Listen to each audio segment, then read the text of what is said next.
Hello दोस्तों, welcome to my channel Helix style. और मैं हेलिक्स आज हाजिर हूँ लेकर के आपके लिए एक मोटिवेशनल स्टोरी। उस मोटिवेशनल स्टोरी के लिए मैंने आपको कुछ देर पहले ही एक हिंट प्रोवाइड किया था कि आज आने वाली है मोटिवेशनल स्टोरी आप सभी के लिए, जैसा मैं आप सबसे प्रॉमिस कर चुकी थी। तो दोस्तों, स्टोरी स्टार्ट करने से पहले आप सभी का मेरे चैनल पे एक बार फिर से स्वागत है।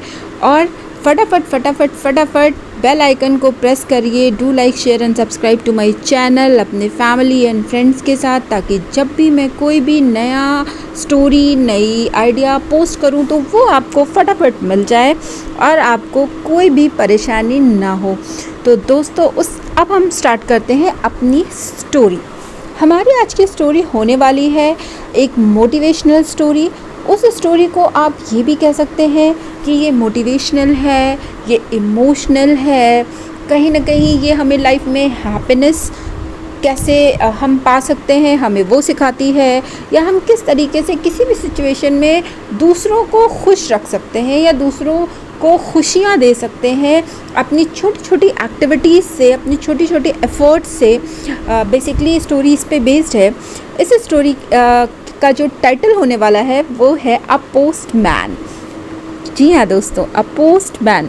तो चलिए स्टार्ट करते हैं। एक दिन एक बुजुर्ग डाकिये ने एक घर के दरवाजे पर दस्तक देते हुए कहा, चिट्ठी ले लीजिए। आवाज़ सुनते ही अंदर से एक लड़की की आवाज़ गूंजी, अभी आ रही हूँ, ठहरो। लेकिन लगभग 5 मिनट तक जब तक कोई नहीं आया तो डाकिये ने फिर कहा, अरे भाई, कोई है क्या? अपनी चिट्ठी ले लो, मुझे बहुत जगह जाना है। लड़की ने फिर आवाज़ दी, डाकिया चाचा, अगर आपको जल्दी है तो दरवाजे के नीचे से चिट्ठी अंदर डाल दीजिए, मैं आ रही हूँ, कुछ देर और लगेगी।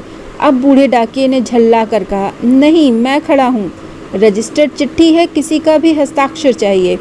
तकरीबन 10 मिनट के बाद दरवाज़ा खुला।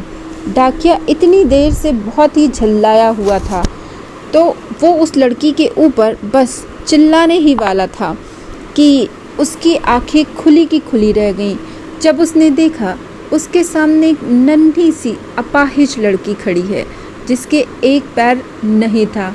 वो अपाहिज लड़की उस घर में अकेली रहती थी। डाकिये ने चुपचाप उसे डाक दी और वहाँ से चला गया। उस लड़की की माँ इस दुनिया में नहीं थी, पिता बाहर नौकरी करते थे। उस लड़की की देखभाल के लिए उसके घर में एक काम वाली बाई थी जो सुबह शाम उसके साथ घर में रहती थी, लेकिन परिस्थितिवश वह उस दिन घर में अकेली थी। समय बीतता गया, महीने बीते, 2 महीने बीते। जब कभी भी उस लड़की के लिए कोई भी डाक आती, डाकिया बस एक आवाज़ देता। जब तक वो लड़की दरवाजे तक ना आ जाती तब तक डाकिया इत्मीनान से दरवाजे पर खड़ा रहता। एक दिन उस लड़की ने बहुत गौर से देखा तो डाकिये के पैरों में जूते नहीं थे। वह हमेशा नंगे पैर डाक देने आता था। एक दिन जब डाकिया डाक देकर चला गया तब उस लड़की ने जहाँ मिट्टी में डाकिये के पाँव के निशान बने हुए थे उन पर कागज़ को रखा और उसके पाँव का चित्र उतार लिया। अगले ही दिन उसने अपने यहाँ काम करने वाली उस बाई से उसी नाप के जूते मंगवा लिए। दीपावली आने वाली थी। दीपावली आने के टाइम पे डाकिये ने मोहल्ले के सब लोगों से त्योहार के लिए बख्शीश मांगी। उसके बाद उसने उस लड़की के घर का दरवाज़ा भी खटखटाया। अंदर से आवाज़ आई, कौन है? डाकिया बोला, मैं हूँ गुड़िया, तुम्हारा डाकिया चाचा। उत्तर मिला। लड़की ने आकर दरवाज़ा खोला तो बूढ़े डाकिये ने उसे चॉकलेट थमा दी और कहा, ले बेटी, अपने गरीब चाचा की तरफ से ये तोहफा। लड़की बहुत खुश हुई और उसने डाकिये को इंतज़ार करने के लिए कहा और उसके बाद वो घर के अंदर चली गई। डाकिया इंतज़ार करता रहा। लड़की अंदर से एक बड़ा सा डब्बा लाई और डाकिये के हाथ में देते हुए बोली, चाचा, ये मेरी तरफ से दीपावली का तोहफा है। डब्बा देखकर डाकिया बहुत आश्चर्य में पड़ गया। उसने कहा, तुम तो मेरे लिए बेटी के समान हो, तुमसे मैं कोई उपहार कैसे ले सकता हूँ बिटिया रानी?